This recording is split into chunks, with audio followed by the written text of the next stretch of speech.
This is a production of Cornell University.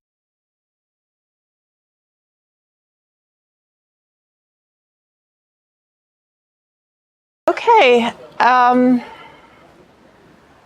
I somehow sense that the quest to talk about long data was designed by the organizers to sort of bring a counter picture to the big data that we've covered to some extent already, and that there is something about long data that might be important too. Now, the big difference to the big data discussions when it came up in the morning is that I'm not an expert on long data. So I've been thinking about the assignment, and I thought probably this is Victor's idea of putting a collaborator in a pressure test or something and say, here's a random assignment for you, and I see whether you're good sports or not. Let me try to suggest an outsider's perspective, or a perspective of, once you get this assignment, how you approach it. And the surprising insight along this little journey to think about it was that I'm actually doing much more long data than I thought. It's just that I had a much more longitudinal idea of where I would start calling it that way. But once you're in a comparative setting, you see how few people do actually something engaging with historical data or longer data. To narrow it down, because it's really not my field, what I decided to do is to look at longitudinal data connected with firm-level research, which is, of course, a big sort of confinement here. Had I taken, for instance, health economics at my field, I would come up with an entirely different story or outcome. But since I'm involved for the last 10 years mainly in firm-level research, it was sort of an obvious choice to start that way. The way I started to sort of understand the field actually was to do something quite simple that most students might do, and start with a keyword search and say, let's see what has been done over the last 25 years. I took 1990 as a marker. I said, well, if I go with a search string of firm level or panel data, longitudinal data, and firm level research, how many thousand hits would I get? And that was a bit my expectation.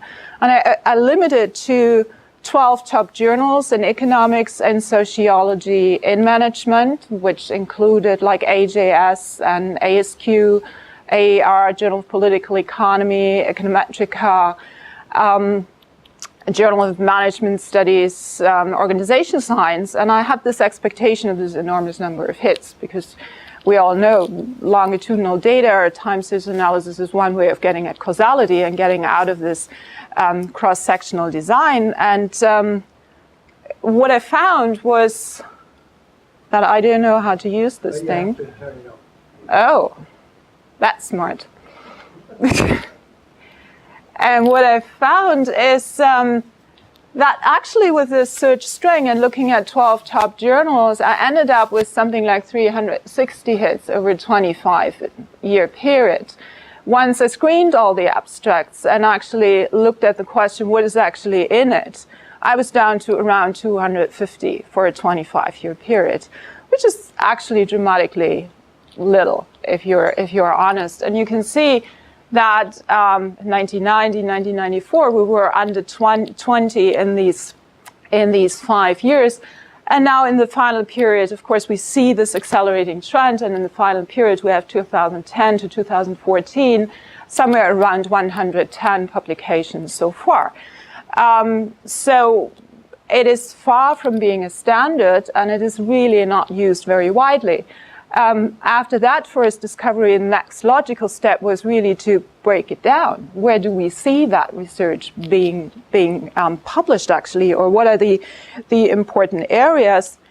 And what you definitely can't see at the back is these sort of three dominating, let's say, fields or subfields, whatever you want to call it, or problem areas of finance, technology, and labor. What is behind this is basically, well, financial research is looking at the question of what type of loan do you get and how does that affect company development over time, investment portfolios, down-to-earth financial data. In labor, it's about wages, salary setting, executive compensation, all these aspects over time. And in technology, it's basically R&D, cooperations, patenting, investments in technology. So once you look at that, we're basically at sort of focus on a neoclassical production function where we're looking at capital, labor, and technology and how over time that's going to influence firm development, firm growth, performance, efficiency. What is hardly covered, industrial organizations have been out there, what's hardly covered in this longitudinal perspective is governance, is networks. Networks are usually captured just one point in time, but not over time, strategy, and also entrepreneurship, which leaves us with sort of a limited conception of what we are looking at when we're looking at firms over time.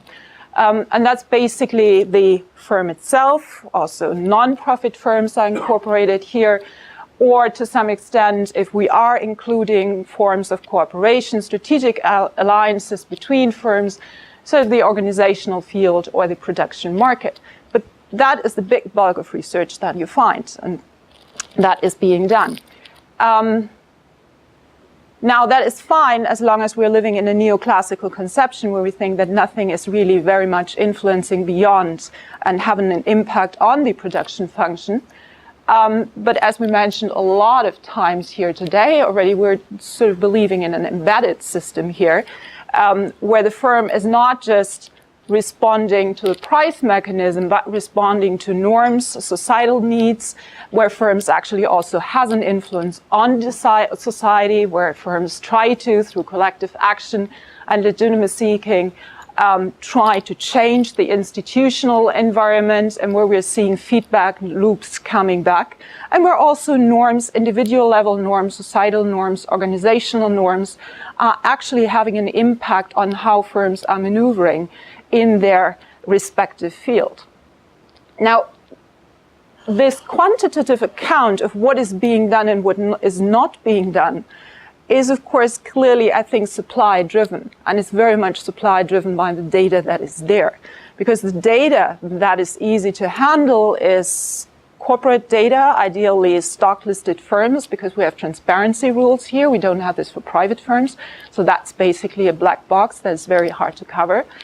And then once you're supposed to connect that with environmental aspects, like the quality of formal institutions, where can you move? You can use cross-country studies, because since the mid-1990s, we have an increasing number of formal indicators, whether it's Transparency International or it's IMD or ICRG or the Kaufman Index or Polity 4. All these can be used, but they can be used in the first place in cross-country studies. Once you're leaving the cross-country setting, what can you use in a longer-term perspective? And that's actually fairly little. Interestingly, most of these firm-level studies that I found and that are looking just at one country cases are countries where you would say, well, not sure that would apply for the US, what we are seeing there. It's like Spain, it's Italy. I found quite a bit on Poland, a lot of studies on Danish firms, interestingly. Scandinavian countries have less of concerns about data security. A lot of things are more openly available there. But it's quite limited on US corporations, actually. The other concern then is, of course, once you're doing it in one country, what you really need is subnational indicators on something. And then you need them, and once we're talking about longitudinal studies, then you need them over time, and you need to have them consistently generated. And that, I think, is a huge niche right now that is not covered. Why? Because institutions may not be interested in doing it. Foundations are reluctant to do refunding of the same old story over and over again. So there is an institutional explanation quite clearly for the limited availability of longitudinal data. Yeah, I think it's a quite important aspect. And since I sense that most of you would present beautiful papers and 10 field experiments you've just recently conducted, I thought I'm trying to dig into the data that I'm having right now, just to bring two illustrations here. with a specific attempt to capture norms over time. And I think that is, and I don't want to get into a debate whether we call it norms or conventions or social beliefs. Let's say we're getting at this measure and try to have, let's say, a proxy how this over time may have affected certain organizational outcomes. And the first setting here is the question why there's so few women in top executive positions. There has been, of course, there's educational equality in that respect, so there should be much more. It's certainly not that there are not pretty good women around there in the market. The law certainly doesn't provide any discrimination any longer, so if we're just looking at the formal institutions, everything should be fine. So a very obvious assumption might be, is there something in the norms and the beliefs that people just think people shouldn't be running Google or Yahoo, or if they do, we just want one executive woman among 5 positions. And up to now, you just have 40%. We've looked at the Standard & Poor's executive database. Only 40% of US top corporations have a female executive. If they have 2, they have a bigger executive board. It's not that this quota rises dramatically. It's just that they say if we have more than one director who's a woman, we better have many more directors to dilute it right away. So the idea was to see, can we link this with norms? And there are 2 sources where you could sort of get to social beliefs for the US over a longer period of time. One is General Social Survey, which regrettably didn't over this long period of time give us a measure that was consistently asked in the same way to get to sort of women in the workplace. But the DDB lifestyle survey that Putnam has used too has data that can actually be traced back to 1975, which allows us to give 30-year lags of norms to see how that relates actually to women participation in executive boards. And so if we're looking just at the role of, and the question we were looking at, or the prime indicator we used, was the question, a woman's place is at home. It's pretty clear that that doesn't lead to an executive career.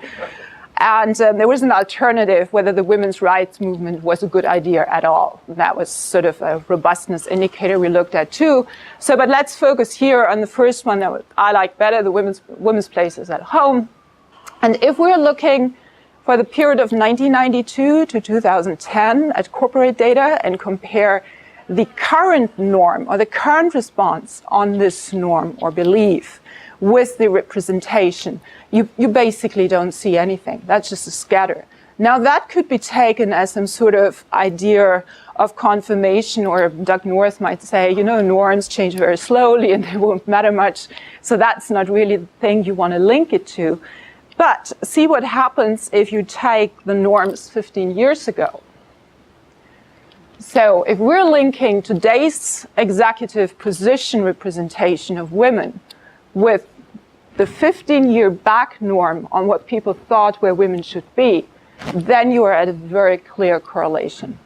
And that 15-year norm back, if you want to unravel that a little bit and say, well, we could look into age groups. Is it that because people 15 years ago started to think that way, it took like 15 years to arrive in a general societal way to make these changes? I don't think that is what it is. I think it is those people who held these norms had to move to decisive positions, because it's the 30-year somethings that thought 15 years ago differently. And those 30-year somethings may be in very important positions nowadays to embrace that idea of incorporating them. Sorry. Can you just walk us through the axes? Yeah, that's a national value that we're using here, and that is the average female officers in the corporations. So we have used, what? No, the corporation. We're looking, it's a micro level, firm level analysis of the US largest corporations that are in Standard & Poor's. And this is just taking the mean of women in boards and taking the mean of the norm 15 years back. And the one I showed before was the current norm. So there's only one national norm, so how do we get all these different values on the x-axis? Well, we're looking here at a period from 1992 to 2012. So each of those points So, represents a year. right. And in theory, like really goes from 1970. Yeah, right. And we looked through different lags, and the strongest effect was from the 15-year lag. We could go back 30 years. There is a positive significant effect dating back to 30 years, but you're losing that effect once you're 5 years before.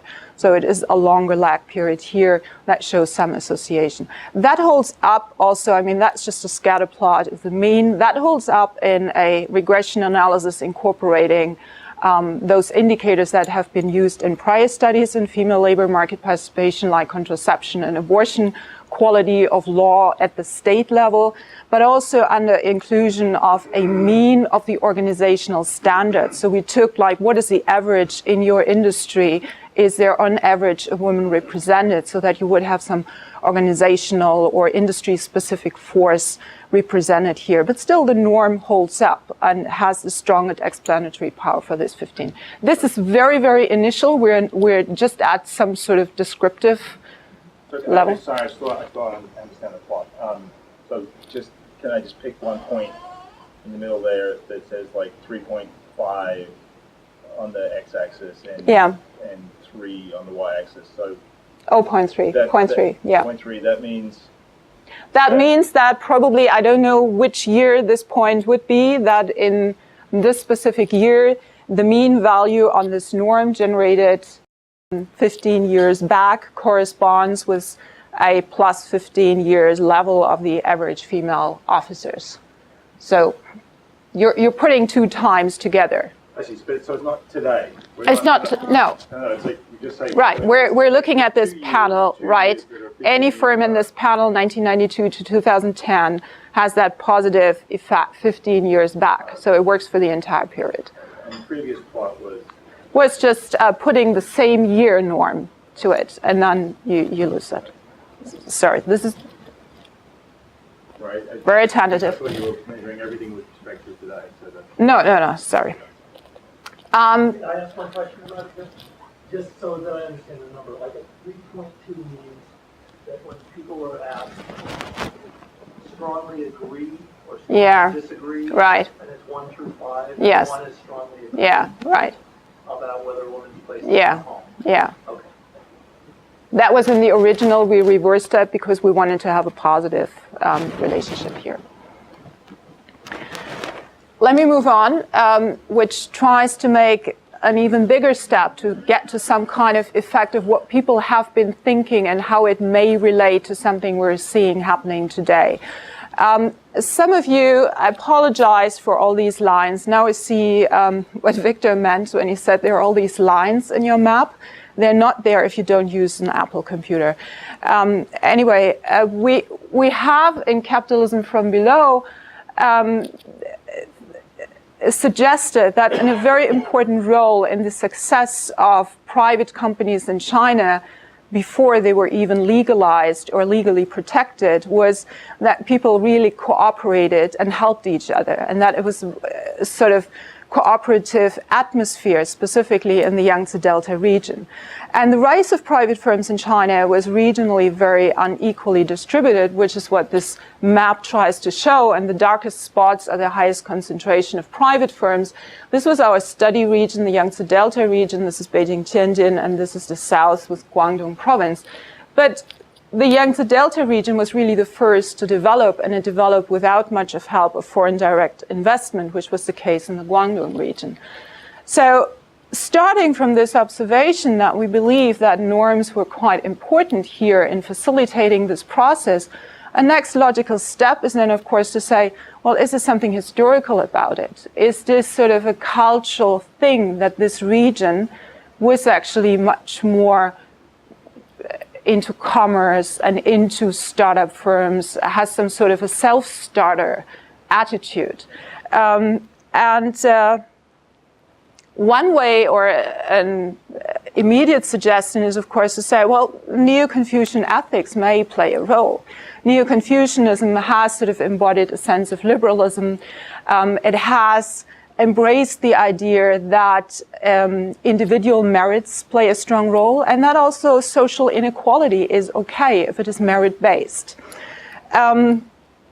Quite obviously, we don't have data that help us to see over China whether people were more believing in Neo-Confucian values or not.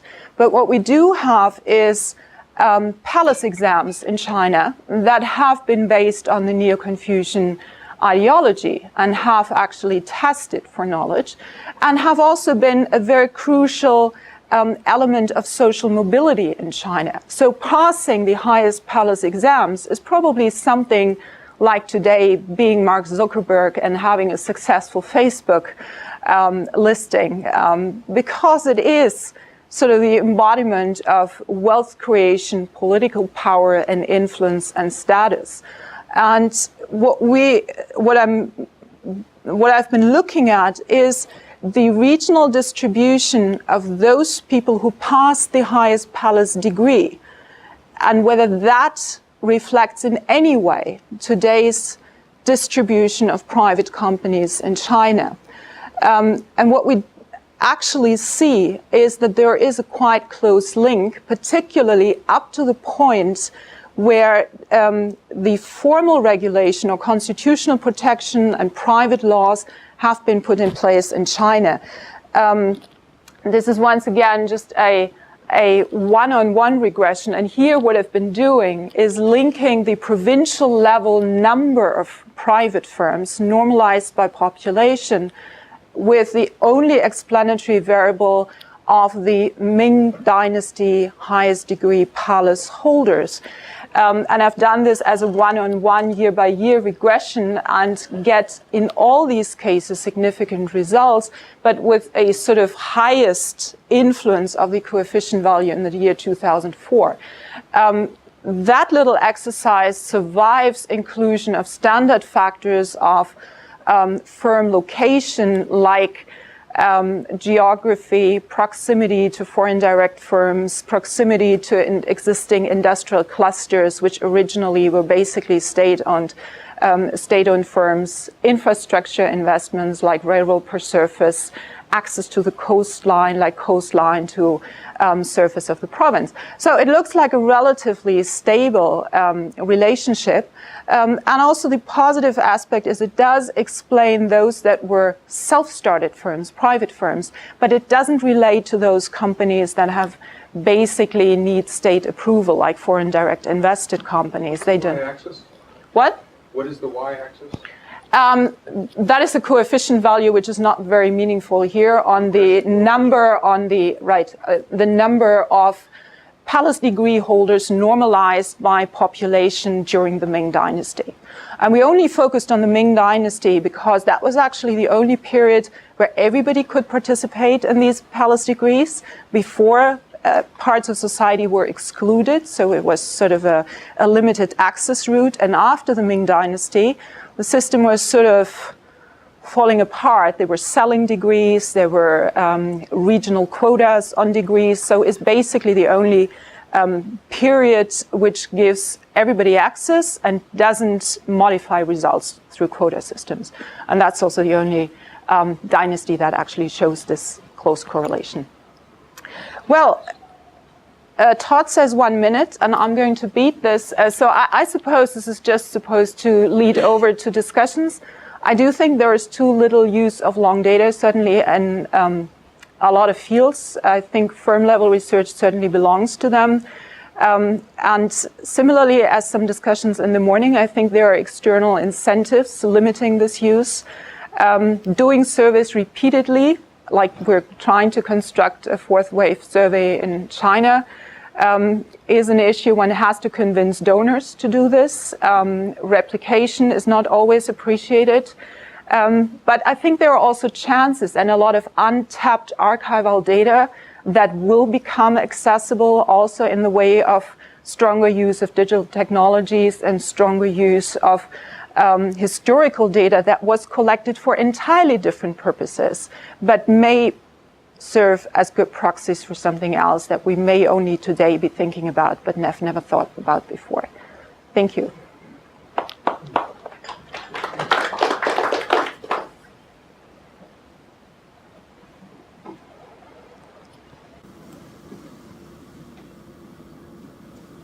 So is there a priority?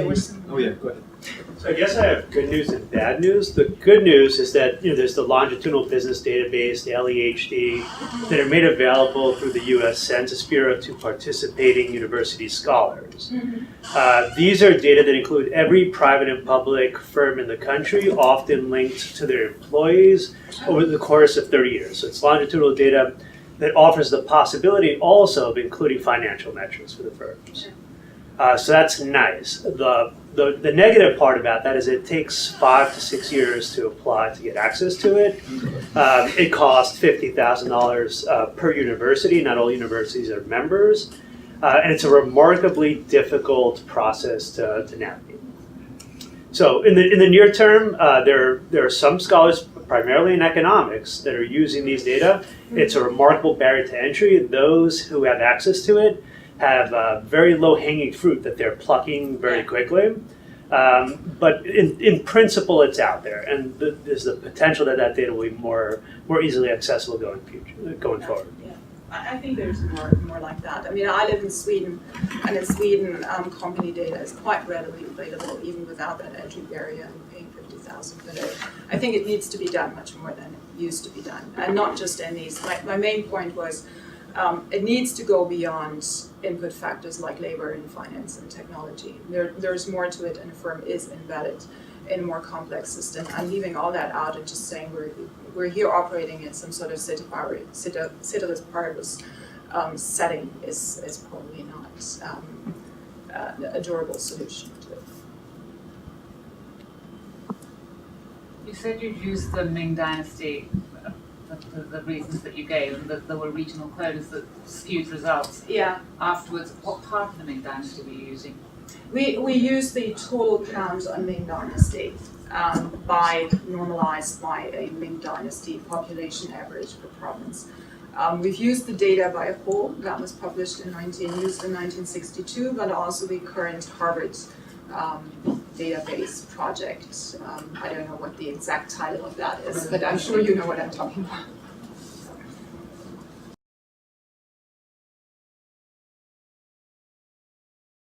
This has been a production of Cornell University, on the web at cornell.edu.